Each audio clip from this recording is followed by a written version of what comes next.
اعوذ باللہ من الشیطان الرجیم بسم اللہ الرحمن الرحیم وما آتاکم الرسول فخذوه وما نهاکم عنه فانتهوا واتقوا اللہ ان اللہ شدید العقاب۔ السلام علیکم ورحمۃ اللہ وبرکاتہ۔ نحمده ونصلی علی رسولہ الکریم، اما بعد فاعوذ باللہ من الشیطان الرجیم، بسم اللہ الرحمن الرحیم۔ رب اشرح لی صدری ویسر لی امری واحلل عقدۃ من لسانی یفقہوا قولی، ربنا زدنا علما۔ اللہ سبحانہ وتعالیٰ سے دعا ہے کہ یا رب العزت، بہت چھوٹی ہماری زندگی ہے اور کرنے کے کام بتھیرے ہیں۔ یعنی اصل مسئلہ تو علم نافع حاصل کرنے کا ہے نا، کہ سچا علم ہم کو حاصل ہو جائے، اور اس کے لیے ہماری کوششیں کتنی ہیں، ہماری فکریں کتنی ہیں، اور کتنے فضول کام ہم زندگی میں کرتے ہیں جن کو ہم اپنی زندگی میں سے نکال بھی دیں تو ہمیں کچھ فرق نہیں پڑتا، وہ بیکار اور لغو ہوتے ہیں۔ اور کتنی چیزیں جو بہت امپورٹنٹ ہیں لیکن ہم ان کو خاطر میں ہی نہیں لاتے۔ تو اللہ تعالیٰ سے یہ دعا کرنی چاہیے کہ اللہ سبحانہ وتعالیٰ ہماری زندگی کو، بس ہم اپنی زندگی انویسٹ کر دیں، یا علم حاصل کرنے والے ہوں، یا علم دینے والے ہوں، یا علم سے محبت کرنے والے ہوں، یا علم والوں کو سپورٹ کرنے والے ہوں۔ بس ہمارا تعلق علم سے ہونا چاہیے، کیونکہ اس سے بہت زندگی میں فرق پڑ جاتا ہے اور بڑے بڑے نقصانوں سے انسان بچ جاتا ہے۔ آج ہم پڑھیں گے کہ قرآن سمجھنے کے لیے سنت کی ضرورت کیسے ہمیں پتہ چلے گا نا، کہ جیسے رسول اللہ صلی اللہ علیہ وسلم کے بارے میں آتا ہے نا قرآن پاک میں کہ اللہ کے نبی صلی اللہ علیہ وسلم ایسے آئیں گے جو کتاب اور حکمت کی تعلیم دیں گے نا۔ تو آج ہم یہ حدیث پڑھتے ہیں کہ جس میں رسول اللہ صلی اللہ علیہ وسلم نے حدیث کی ضرورت اور اس کی اہمیت کے بارے میں ہم کو بتایا۔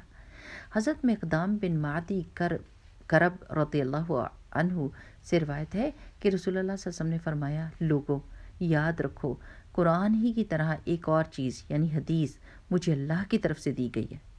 یعنی وہ ہے نا، یہ حدیث مطلوع اور غیر نہ وہی مطلوع اور غیر مطلوع، تلاوت کی جانے والی وہی کون سی ہے؟ قرآن، اور وہ جس کی تلاوت نہیں کی جاتی وہ حدیث ہے۔ تو رسول اللہ صلی اللہ علیہ وسلم نے فرمایا، خبردار، ایک وقت آئے گا کہ ایک پیٹ بھرا متکبر شخص اپنی مسند پر ٹیک لگائے بیٹھا ہوگا اور کہے گا کہ لوگوں، تمہارے لیے قرآن ہی کافی ہے، اس میں جو چیز حلال ہے بس وہی حلال ہے، اور جو چیز حرام ہے بس وہی حرام ہے۔ حالانکہ جو کچھ اللہ کے رسول صلی اللہ علیہ وسلم نے حرام کیا ہے وہ ایسے ہی حرام ہے جیسے اللہ نے حرام کیا۔ سنو، گھریلو گدھا بھی تمہارے لیے حلال نہیں، اور بریکٹ میں کیا لکھا ہوا ہے؟ حالانکہ قرآن میں اس کی حرمت کا ذکر نہیں ہے، لیکن رسول اللہ صلی اللہ علیہ وسلم نے اس کو حرام قرار دیا تو ہم نے اس کو نہیں کھاتے۔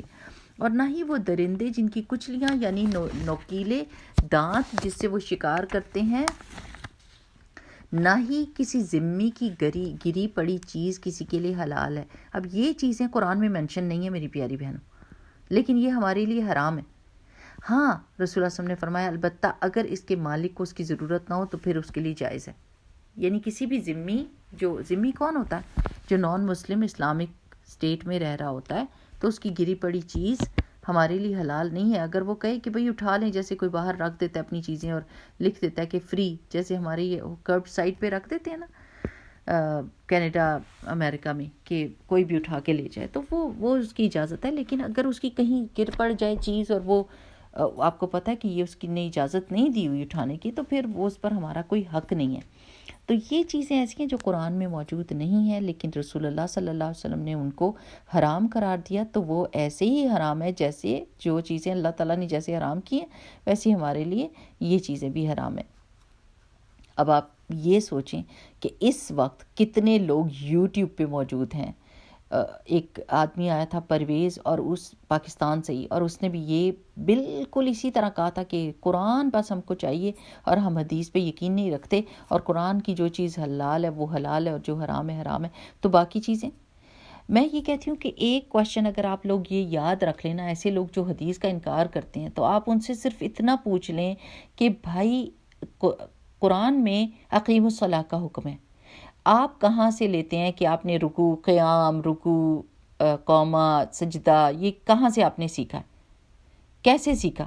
ظاہر حدیث سے ہی سیکھا کہ نہیں؟ سنت سے ہی سیکھا کہ نہیں؟ تو پھر اس کی اہمیت، یعنی جب آپ کی مرضی ہو تو آپ سنت اور حدیث لے لیں، اور جب آپ کی مرضی نہ ہو تو آپ نہیں لیں گے۔ سارے تو دین کا تو حشر نشر نکل جائے گا اگر ہم حدیث کو چھوڑتے ہیں۔ حدیث تو بہت ضرورت ہے ہماری، کیونکہ وہ قرآن کو ایکسپلین کرتی ہے۔ دوسری حدیث میں آتا ہے کہ حضرت ابو رافع رضی اللہ تعالیٰ عنہ سے روایت ہے کہ نبی کریم صلی اللہ علیہ وسلم نے فرمایا، لوگو، میں تم میں سے کسی کو اس حال میں نہ پاؤں کہ وہ اپنی مسند پر تکیہ لگائے بیٹھا ہو، اس کے پاس میرے ان احکامات میں سے جن کا میں نے حکم دیا ہے، جن سے میں نے منع کیا ہے، کوئی حکم آئے تو وہ یوں کہے کہ آپ صلی اللہ علیہ وسلم کے اس حکم کو نہیں جانتا میں۔ ہم نے جو کتاب اللہ میں پایا اسی پر عمل کیا، یعنی ہمارے لیے وہی کافی ہے۔ کیونکہ یہ دو سورسز آف گائیڈنس ہے نا۔ آپ دیکھیں کہ قرآن میں کتنی جگہ پہ رسول اللہ صلی اللہ علیہ وسلم کی اطاعت اور اتباع دونوں چیزوں کا حکم دیا گیا ہے۔ اطاعت کہتے ہیں جب رسول اللہ صلی اللہ علیہ وسلم حکم دیں تو ہم مانیں، اور اتباع جب حکم نہ بھی دیں تو بھی ان کو فالو کریں۔ یہ چیزیں ہم کو قرآن میں ملتی ہیں، اور کتنی جگہ پہ ملتی ہیں۔ تو ان آیات کا کیا کریں گے یہ لوگ جو حدیث کا انکار کرتے ہیں، جو سنت کا انکار کرتے ہیں؟ تو قرآن مجید، اب اگلی حدیث سنتے ہیں کہ قرآن مجید کو سنت کے ذریعے سے ہی سمجھا جا سکتا ہے، جیسے ہے کہ حضرت حذیفہ رضی اللہ تعالیٰ عنہ کہتے ہیں کہ رسول اللہ صلی اللہ علیہ وسلم نے فرمایا، دیانت داری آسمان سے لوگوں کے دلوں میں اتری ہے۔ جیسے وہ نا اللہ تعالیٰ نے فرمایا کہ فَأَلْهَمَهَا فُجُورَهَا وَتَقْوَاهَا، اللہ تعالیٰ نے ہماری فطرت میں ڈال دیا کہ ہم گناہ کو گناہ سمجھتے ہیں اور اچھائی کو اچھائی سمجھتے ہیں۔ یہ تقوی اللہ تعالیٰ نے ہمارے دلوں کے اندر فطرتاً ڈالا ہوا ہے۔ تو رسول اللہ صلی اللہ علیہ وسلم نے فرمایا کہ دیانتداری آسمان سے لوگوں کے دلوں میں اتری، یعنی انسان کی فطرت میں شامل ہے، اور قرآن بھی آسمان سے نازل ہوا ہے جسے لوگوں نے پڑھا اور سنت کے ذریعے سمجھا۔ سنت کے ذریعے سمجھا۔ وَعَلِمُوا مِنَ السُّنَّةِ، قرآن کی تو کتنی باتیں ہم کو سمجھ ہی نہیں آ سکتی تھی، لیکن سنت کے ذریعے سے رسول اللہ صلی اللہ علیہ وسلم کی ایکسپلینیشن سے ہم کو وہ باتیں سمجھ آئیں۔ تو پھر اگلی ہے حضرت یعلا بن امیہ رضی اللہ عنہ کہتے ہیں کہ میں نے حضرت عمر رضی اللہ تعالیٰ عنہ سے پوچھا کہ اللہ تعالیٰ فرماتا ہے کہ اگر تمہیں کافروں کے ستانے کا خوف ہو تو نماز قصر کر لینے میں کوئی حرج نہیں، یعنی چھوٹی نماز پڑھیں، اور اب جب کہ زمانہ امن ہے تو کیا پھر بھی قصر کی رخصت ہے، یعنی پھر بھی نماز چھوٹی کر سکتے ہیں؟ تو حضرت عمر رضی اللہ تعالیٰ عنہ نے کہا کہ مجھے بھی تمہاری طرح تعجب ہوا تھا، تو میں نے رسول اللہ صلی اللہ علیہ وسلم سے مسئلہ دریافت کیا تو آپ نے فرمایا کہ دوران سفر خوف ہو یا نہ ہو، اللہ تعالیٰ نے تمہیں صدقہ دیا ہے، لہٰذا اس کا صدقہ قبول کرو۔ یعنی قصر نماز کیا صرف خوف کے وقت ہی پڑھ سکتے ہیں؟ قرآن میں تو یہی آیا نا کہ اگر تمہارے دشمنوں کا خوف ہو تو نماز قصر کر لو۔ تو کیا صرف دشمنوں کا خوف ہو تو نماز قصر کی جا سکتی ہے، یا ویسے ہی ہم نارمل امن میں بھی سفر کر رہے ہیں تو ہم قصر کر سکتے ہیں؟ تو یہ تو رسول اللہ صلی اللہ علیہ وسلم نے ہم کو بتایا کہ عام سفر میں بھی آپ قصر کریں گے، اور اگر ہم صرف قرآن کا حکم لیں تو پھر تو جب صرف جنگ ہوگی تو اسی وقت قصر کر سکتے ہیں۔ یعنی کتنی پریکٹیکل سی باتیں، کتنی ایسی باتیں جو جس سے دماغ کھل جاتا ہے اور بات سمجھ آ جاتی ہے کہ حدیث کی اور سنت کی اہمیت ہماری زندگی میں کتنی زیادہ ہے۔ حضرت عدی بن حاتم رضی اللہ تعالیٰ عنہ کہتے ہیں کہ میں نے رسول اللہ صلی اللہ علیہ وسلم سے روزے کے بارے میں سوال کیا تو آپ صلی اللہ علیہ وسلم نے فرمایا، سحری اس وقت تک کھاؤ پیو جب تک سفید دھاری یا سیاہ دھاری سے الگ نہ نظر آئے۔ چنانچہ میں نے 2 ڈوریاں لیں، یعنی انہوں نے سمجھا کہ دھاری شاید وہ ڈوری ہوگی جو جیسے دھاگا ہوتا، ان میں سے ایک سفید دوسری سیاہ تھی، اور رات بھر دونوں کی طرف دیکھتا رہا کہ اب جو ہے وہ نظر آ رہی ہے کہ نہیں، یعنی الگ ان کا ڈفرنس پتہ چلتا رہے۔ میں نے یہ صورتحال رسول اللہ صلی اللہ علیہ وسلم کو بتائی تو آپ صلی اللہ علیہ وسلم نے مجھ سے کوئی ایسی بات کہی جو ابو سفیان کو یاد نہیں رہی، پھر فرمائے، یعنی ایک چھوٹا سا ٹکڑا یاد نہیں رہا تو انہوں نے ایمانداری کے ساتھ کہہ دیا کہ وہ بات یاد نہیں، پھر فرمایا اس سے مراد رات اور دن ہیں، یعنی یہ دھاگوں کے ڈفرنس نہیں کہ دن اور رات کا فرق پتہ چل جائے کہ پو پھٹنے لگے، یعنی وہ ڈان بریک جو ہوتی ہے تو اس سے پہلے۔ اب رسول اللہ صلی اللہ علیہ وسلم نے بتایا تھا نا کہ یہ ورنہ تو قرآن میں یہی آتا ہے، خیط الابیض من الخیط الاسود، یعنی دھاگے کا ہی ذکر آتا ہے نا، تو پھر تو دھاگا ہی رکھنا چاہیے تھا کہ نہیں. لیکن رسول اللہ صلی اللہ علیہ وسلم نے ایکسپلین کیا کہ یہ لٹرلی دھاگوں کی بات نہیں ہو رہی، بلکہ دن اور رات کے فرق کی بات ہو رہی ہے. سبحان اللہ، کتنی اچھی باتیں پتہ چل رہی ہیں. پھر ایک اور حدیث ہے کہ حضرت عبداللہ بن مسعود رضی اللہ تعالیٰ عنہ کہتے ہیں کہ جب یہ آیت نازل ہوئی کہ وہ لوگ جو لوگ ایمان لائے اور جنہوں نے اپنی ایمان میں ظلم کو شامل نہیں کیا تو وہی کامیاب ہوں گے. سورۃ الانعام کی آیا نمبر 83.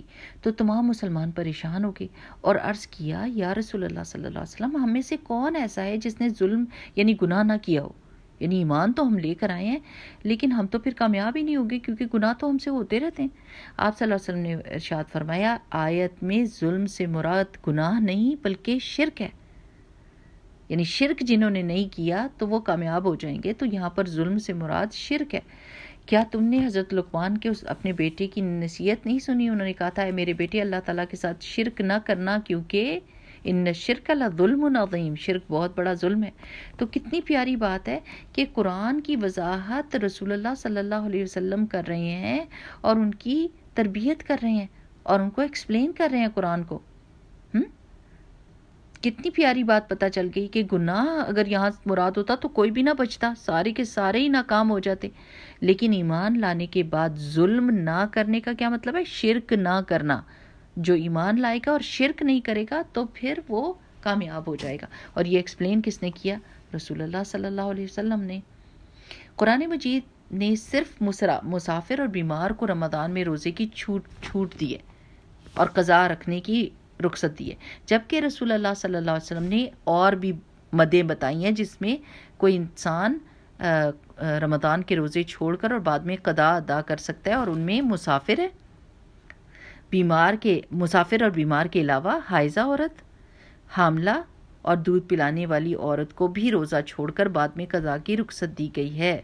حالانکہ یہ نہ مسافر تھے نہ بیمار تھے، یعنی حائضہ، حاملہ اور دودھ پلانے والی عورت، ان تینوں کو کیا دیا گئی ہے اجازت، اور سنت سے اجازت دی گئی ہے کہ وہ روزہ چھوڑیں گی رمضان کے دوران اور بعد میں اس کی قضا رکھ سکتی ہیں اور ان کے پر کوئی گناہ نہیں ہوگا. تو یہ زندگی آسان کرنے والی چیز ہے نا. سنت جو ہے وہ زندگی آسان کرتی ہے، قرآن کی ایکسپلینیشن ہے. کاش کہ ہم کو یہ بات سمجھ آ جائے اور ہم اپنے دماغ کو فوکس رکھیں. یوٹیوب میں کتنے بڑے بڑے نام آ جائیں اور آپ کو کتنے لگے کہ ان کو ویوز مل رہے ہیں اور لوگ ان کو کتنا سن رہے ہیں اور کتنا دیکھ رہے ہیں، لیکن اگر وہ سنت اور حدیث کا انکار کرتے ہیں تو ہم کو اتنی سمجھ آ جانی چاہیے کہ ان کا علم کمپلیٹ نہیں ہے اور یہ ہمارے ایمان کے لیے خطرہ ہیں اور یہ ایک بہت بڑا فتنہ کریٹ کر رہے ہیں. اور ہم خاموشی کے ساتھ ان کو ڈیلیٹ کر دیں، خاموشی کے ساتھ کنارہ اختیار کر لیں. اگر ہم ان کو درست نہیں کر سکتے تو کم از کم اپنے ایمان کی حفاظت تو کر سکتے ہیں نا. تو انشاءاللہ اللہ سبحانہ وتعالی سے دعا ہے کہ اللہم انا نسألک ایمانا لا یرتد ونعیما لا ینفد ومرافقۃ محمد صلی اللہ علیہ وسلم فی اعلی جنت الخلد. آمین. سبحانک اللہم وبحمدک نشہد ان لا الہ الا انت نستغفرک ونتوب الیک. السلام علیکم ورحمۃ اللہ وبرکاتہ.